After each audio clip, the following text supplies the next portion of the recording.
Bom dia, boa tarde, boa noite, feliz ano novo. A ideia de gravar esse vídeo então é realizar a correção do primeiro exercício do ano. Ele envolve utilização da transformada de Laplace unilateral para a determinação de resposta natural, resposta forçada, resposta ao estado nulo e resposta à entrada nula. Então, considere o circuito na figura em anexo. É um circuito LC, em que o sinal de entrada seria o valor da fonte de tensão e o sinal de saída seria a tensão no capacitor com uma polaridade indicada na figura. Como não existe informação sobre valores dos sinais de entrada e saída antes do instante t igual a zero, não seria possível você resolver esse exercício utilizando a transformada de Laplace bilateral, que é a maneira que a gente vinha utilizando até o momento, e portanto a gente vai utilizar uma outra ferramenta, a transformada de Laplace unilateral. Exatamente nesse instante t igual a zero, um sinal de entrada, que agora é conhecido x de t igual a 5 de t, é aplicado no circuito. Valores dos componentes: o capacitor tem uma capacitância de 1 microfarad e uma tensão inicial Y0 de 1,5 volts. Essa derivada eu fui perceber só depois que ela era necessária para a solução do exercício. Ela foi adicionada dia 12, mas dia 12 eu tinha feito uma confusão ali. Na verdade são Y de 0 e a derivada de y, na verdade, quando no dia 12 eu tinha colocado como x de 0 e a derivada do x de t. Então eu corrigi no dia 13 como o valor inicial do sinal de saída e a sua primeira derivada. E finalmente o valor do indutor ele é de 10 mH. O exercício consiste em 3 partes. A primeira parte é a determinação da equação diferencial que modela o circuito. E propriamente o que a gente deseja aqui dentro dessa parte da matéria é determinar a resposta total do circuito separado. Na segunda parte, em resposta ao estado nulo e resposta à entrada nula. Na terceira parte, o que a gente deseja são as respostas natural e forçada. Então eu copiei a figura do circuito aqui para o Jamboard. Bom, a gente já utilizou esse mesmo circuito num exercício anterior. Se não me engano era para levantar a função de transferência ou era a resposta ao impulso, eu não lembro direito. Mas aqui a determinação da equação diferencial não vai ser novidade para ninguém. Então inicialmente a gente analisa brevemente o circuito. Ele tem 3 nós, sendo um que é o nó de referência, e ele tem somente uma malha. Então parece ser mais simples resolver esse circuito utilizando a lei das malhas. Para resolver esse circuito por lei das malhas, então a gente estabelece aqui uma malha com uma corrente I de T e estabelece a soma das tensões nessa malha. Ela precisa ser igual a zero. Aqui estabelecendo aqui só polaridades aqui para a tensão do indutor. A tensão do capacitor já está definida ali como Y de T. Então a soma das tensões dentro dessa malha precisa ser igual a zero. Portanto, seguindo o sentido de circulação da corrente I de T, a gente tem x de t no mesmo sentido de circulação da corrente. Ele é definido com polaridade positiva para cima. A gente coloca aqui menos a tensão dentro daquele indutor, que ela é igual a L, a derivada da corrente em relação ao tempo. E finalmente a gente tem uma terceira tensão em sentido oposto à circulação da corrente I de T, que ela seria a tensão do capacitor, que ela é o próprio Y de T. A soma de todas as tensões numa malha ela precisa ser igual a zero. Isso a gente estabelece aqui como nossa primeira equação. Dentro de teoria de circuitos elétricos, a corrente circulante por aquele elemento capacitor é estabelecida conforme está desenhado na figura. Ela é equivalente à capacitância desse capacitor multiplicada pela derivada da tensão nos bordos do capacitor, e essa tensão para estar tanto a corrente quanto a tensão no sentido correto, ela precisa ser no mesmo sentido de y de t, portanto ela é o próprio y de t. Então essa corrente circulante no capacitor, que acaba sendo a mesma corrente circulante dentro da malha que a gente definiu, ela é igual a capacitância multiplicada pela derivada da tensão no capacitor no sentido oposto à circulação dessa corrente, portanto a derivada de y de t dt. Isso seria a nossa segunda equação. Substituindo a segunda equação na primeira,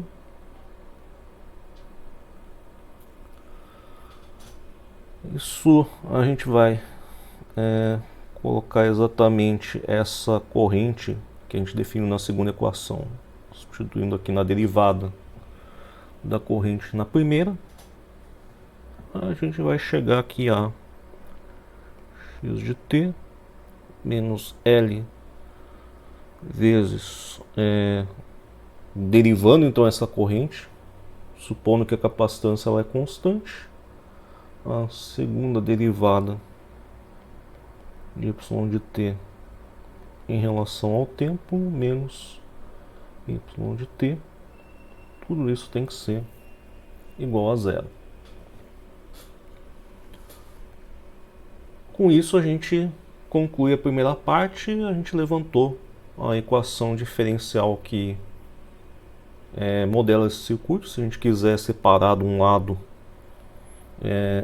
tudo que depende de x de t, do outro lado tudo que depende de y de t, a gente pode fazer isso também. Cadê aqui? LC segunda derivada de y de t dt mais o próprio y de t. Uma vez que a gente tem a equação diferencial que modela o circuito, a gente pode analisar o comportamento desse circuito por diversas maneiras. A gente poderia resolver formalmente aquela equação diferencial, a gente poderia utilizar a teoria de circuitos elétricos, ou aqui dentro da disciplina de sistemas lineares a gente opta por trabalhar diretamente com a modelagem por meio da equação diferencial.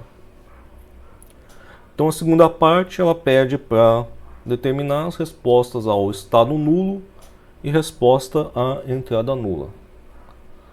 Primeira coisa que a gente vai fazer é fazer transformada de Laplace unilateral.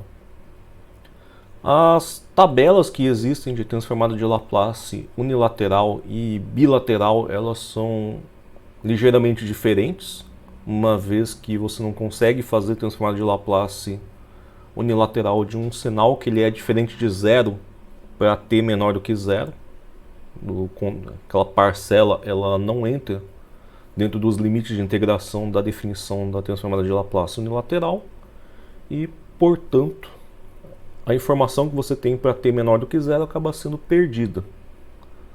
No nosso caso aqui, a gente não tem informação qualquer antes de t igual a zero. Entretanto, a gente tem informação das condições iniciais do circuito. Então, a propriedade que ela, para a solução do exercício, que ela é um pouco diferente, ela é a propriedade de tanto diferenciação quanto segunda diferenciação. Aqui a gente tem que, quando você tem no domínio original uma segunda derivada, a transformada de Laplace unilateral ela é S ao quadrado, transformada de Laplace do sinal x de t, menos S, a condição inicial, x de 0, imediatamente anterior ao instante zero, subtraída aqui, tem um pontinho aqui que talvez seja meio ruim de enxergar, mas seria a primeira derivada em relação ao tempo quando t tende a zero pela esquerda desse sinal. Então, efetuando a transformada de Laplace unilateral, e eu vou numerar essa equação aqui como equação número 3. Então a gente vai fazer transformada de Laplace unilateral. Transformada de Laplace unilateral de x de t, ela é um x de s. Acho que eu estava utilizando um maisinho aqui para indicar que a transformada unilateral é igual a LC, e aqui a gente vai utilizar a propriedade. Seria então aqui S ao quadrado y de s subtraído de S y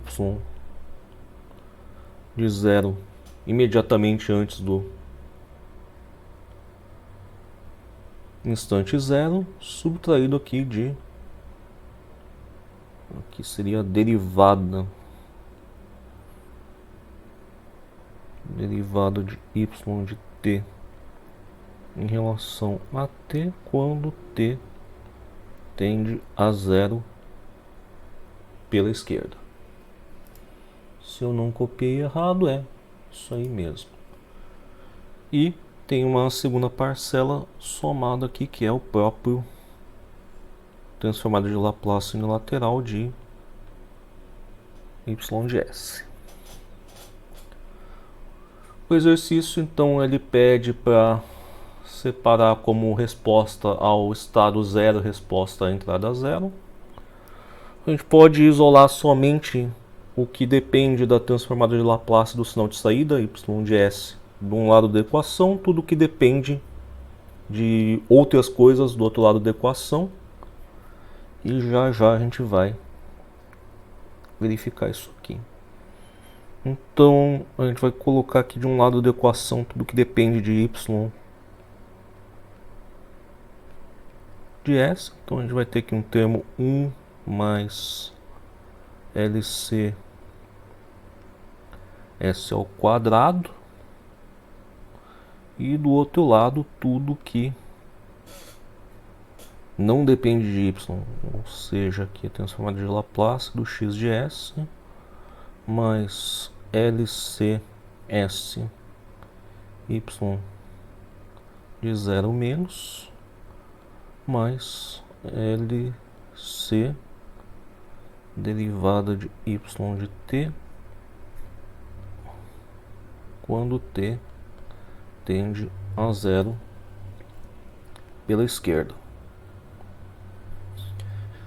Finalmente, a gente pode dividir a equação por 1 mais LCS ao quadrado, e a gente vai ter do lado esquerdo da equação somente o sinal de saída y de s.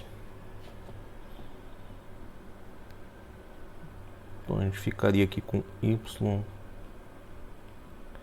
de s vai ser igual a x de s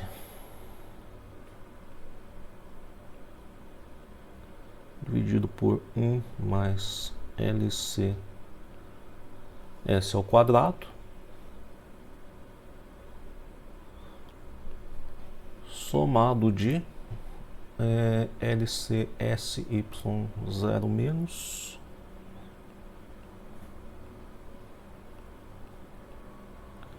mais LC derivada de y de t dt quando t igual a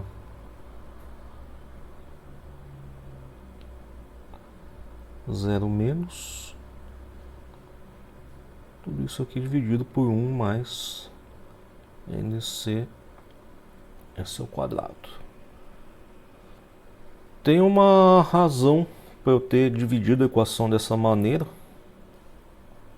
A gente observa que a primeira parcela aqui da resposta y de s é uma parcela que ela depende exclusivamente do sinal de entrada.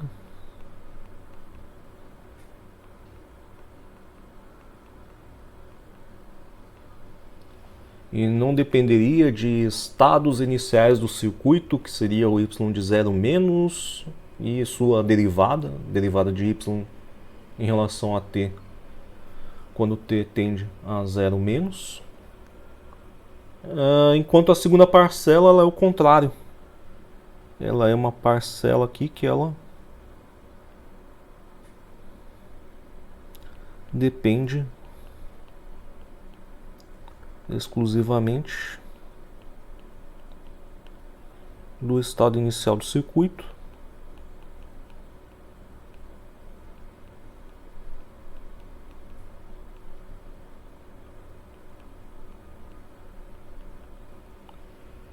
E, portanto, não depende do sinal de entrada.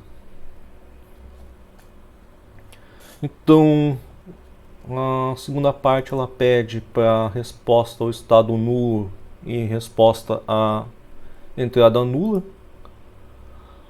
A resposta ao estado nulo seria você pegar essa primeira parcela da resposta e realizar a transformada inversa.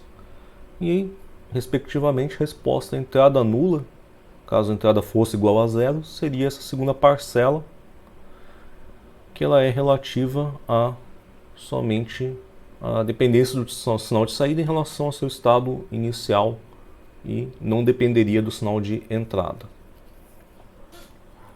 Então vamos chamar aqui de y do estado nulo.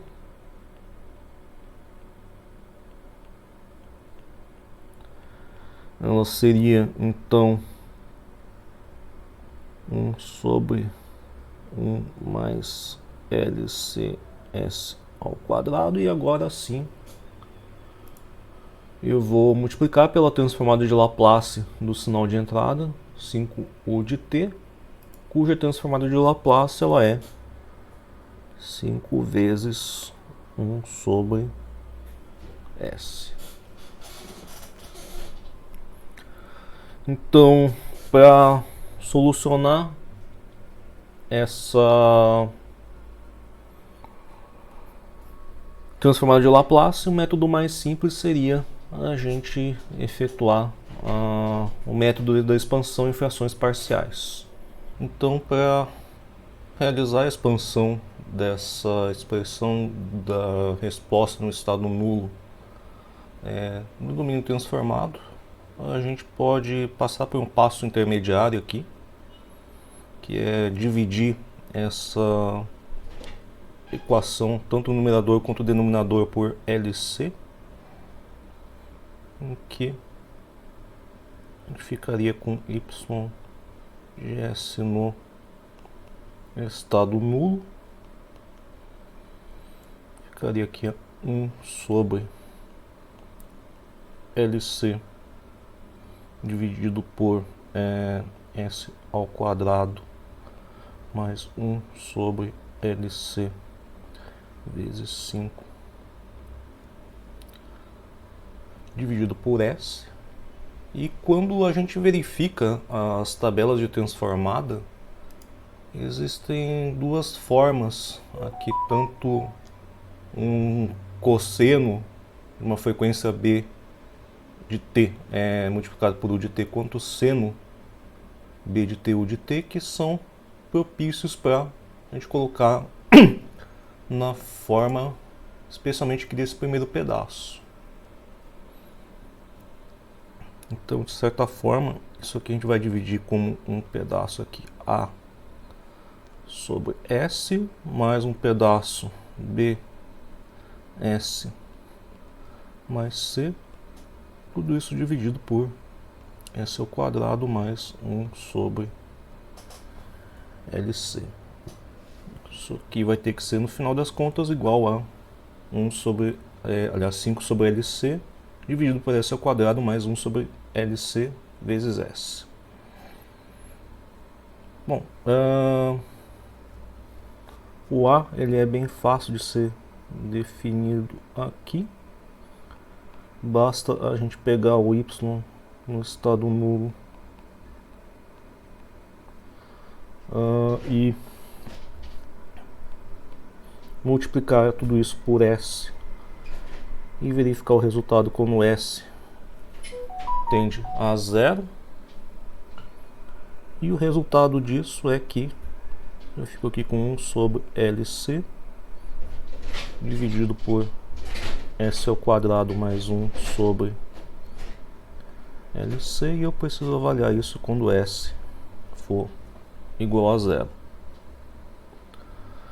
Quando S tende a 0, isso aqui fica, na verdade, é 5 sobre LC, né? 5 sobre LC. Quando S tende a 0, então o resultado é igual a 5.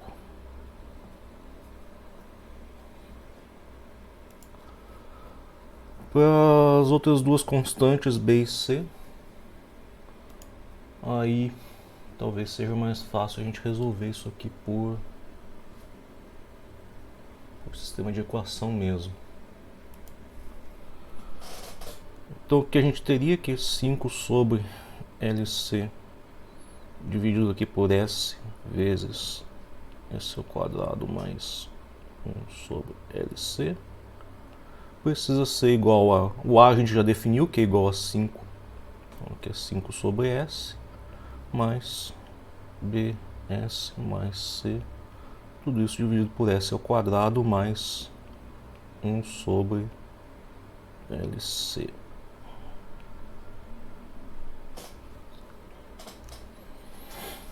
Bom, tirando o mínimo múltiplo comum aqui da segunda parte, a gente ficaria aqui com 5 vezes S ao quadrado mais 1 sobre LC mais B S ao quadrado mais CS, tudo isso dividido por S vezes S ao quadrado mais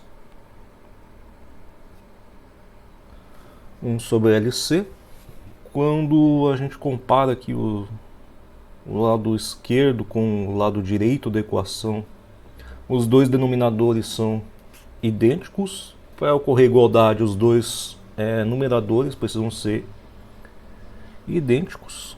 Então a gente chega numa condição aqui que 5 sobre LC precisa ser igual a 5 S ao quadrado mais 5 sobre LC mais B S ao quadrado mais C S. De certa forma, esse lado direito aqui da equação ele é um polinômio aqui de segundo grau, no qual a gente pode isolar aqui os termos 5 mais B S ao quadrado mais CS mais 5 sobre LC precisa ser igual a 5 sobre LC, que acabam se cancelando. E para que essa expressão do lado direito seja igual a 0, a gente precisa que 5 mais B seja igual a 0 e C igual a 0. Daqui da primeira a gente conclui que B igual a menos 5. Se a gente observar a expressão do y no estado nulo nessa forma aqui, então a gente tem que y do estado nulo de S é igual a 5 sobre S mais menos 5s dividido por s ao quadrado mais 1 sobre LC. Ficou um pedaço meio...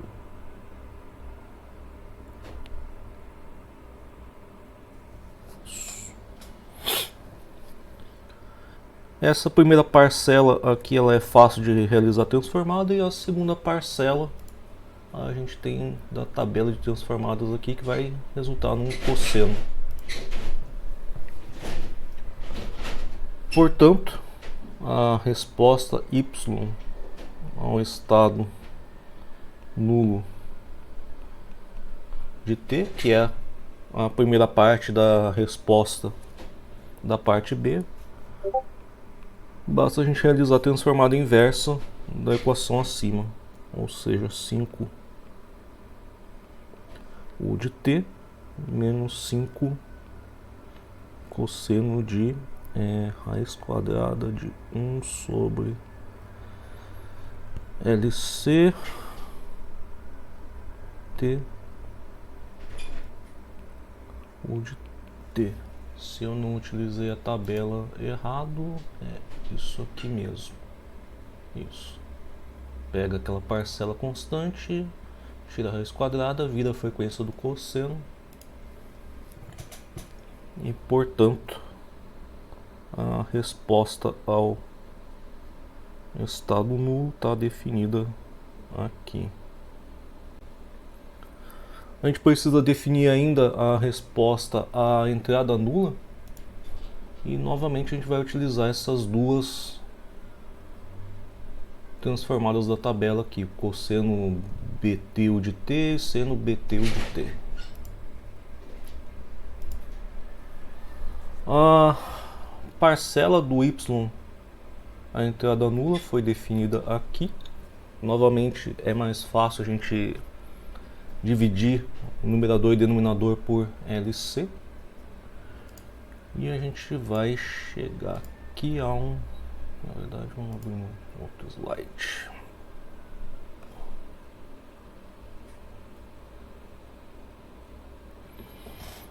O y, a entrada nula,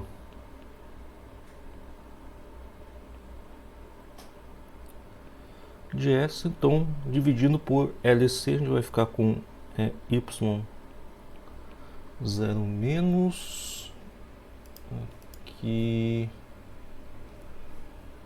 mais vezes S mais a sua derivada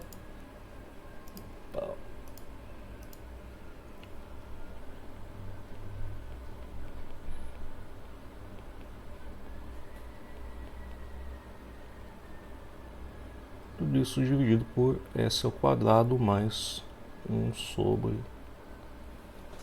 LC. Se a gente quiser dividir isso, fazer isso só por fins didáticos, já que ela já está numa forma bastante simples.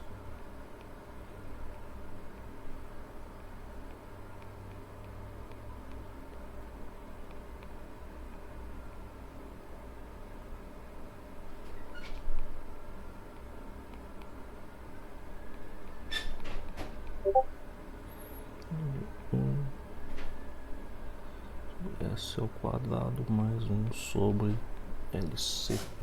E a gente precisa só dar uma modificada ali na segunda parte para ficar... A gente precisa multiplicar e dividir por raiz quadrada de 1 sobre LC.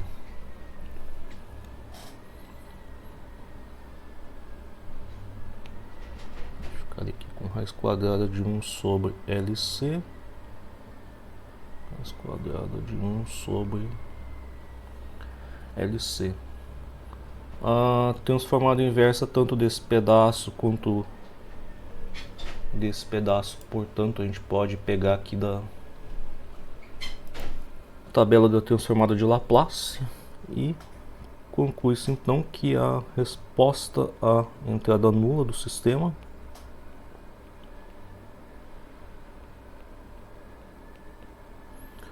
ela vai ser a condição inicial sobre y multiplicado por cosseno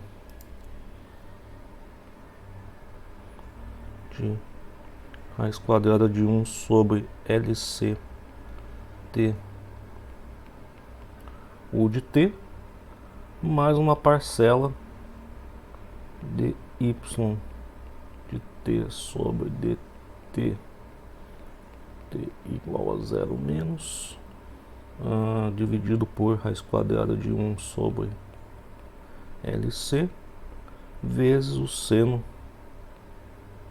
raiz quadrada de 1 sobre LCT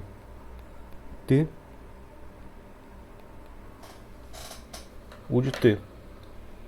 Finalmente, a terceira parte ela pede para obter as respostas natural e forçada. Uma vez que a gente, no item anterior, a gente determinou a resposta completa, é bastante fácil a gente determinar aqui as respostas natural e forçada. Então, do item anterior, somando resposta entrada nula com resposta ao estado nulo, a gente tem a resposta completa do sistema. Ou seja, a gente levantou aqui que o y de t ele é igual a 5 U de t menos 5 cosseno de raiz quadrada de 1 sobre LCT U de t, que é a resposta ao estado nulo. A gente soma a resposta à entrada nula.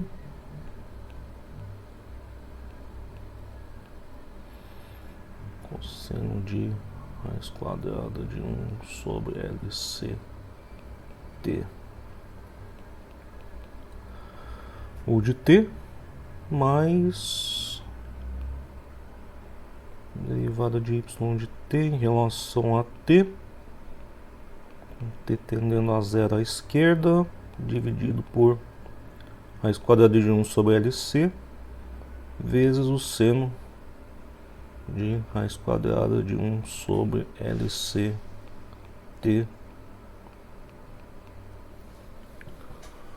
U de t.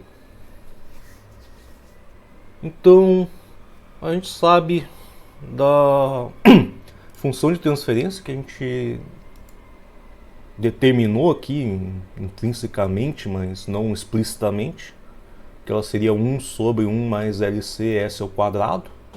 Ela vai ter dois módulos naturais, que são exponenciais complexas. Dependendo dos coeficientes de cada módulo natural, isso pode gerar parcelas de seno e cosseno, e são senos e cossenos cuja frequência ela é exatamente a parte imaginária aqui dos polos desse polinômio. Então, como resposta natural, ou seja, a resposta natural do sistema, a gente pode interpretar mais ou menos como uma maneira com que um sistema ele dissipa a sua energia. Independente do sinal de entrada, o sistema está o tempo todo acumulando e dispersando energia para funcionar corretamente. E a maneira com que ele dispersa essa energia, ela segue os modos característicos sempre da função de transferência. No caso, a gente viu que a função de transferência ela é um polinômio de segundo grau com duas raízes imaginárias. Portanto, a resposta natural desse sistema é a parcela da resposta completa. Acho que eu vou colocar em outro slide para minha cabeça não ficar na frente.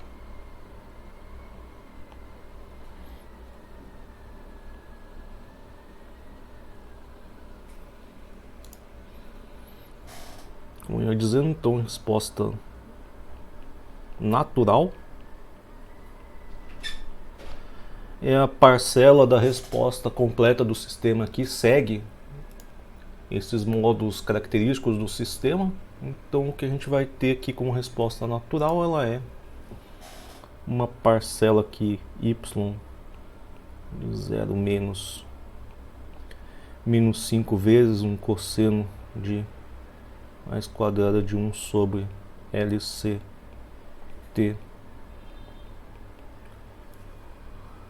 U de t, e tem mais aquela parcela relativa à derivada de y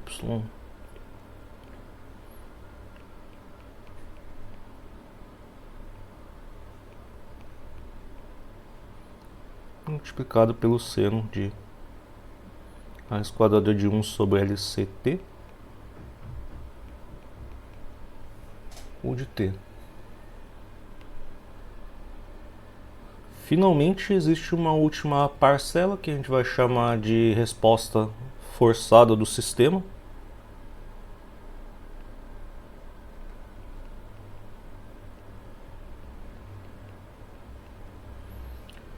Que geralmente ela é uma parcela que ela tem um formato do sinal de entrada, o que não é verdade num caso bastante específico, quanto um sinal de entrada ele coincide com um dos modos característicos do sistema, mas isso a gente vai tratar em um outro vídeo.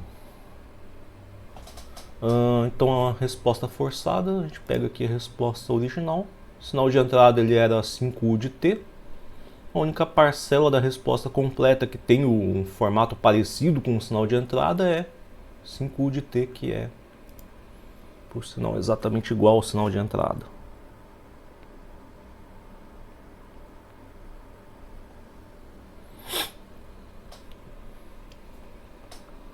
Eu espero que vocês tenham considerado o exercício interessante e até a próxima.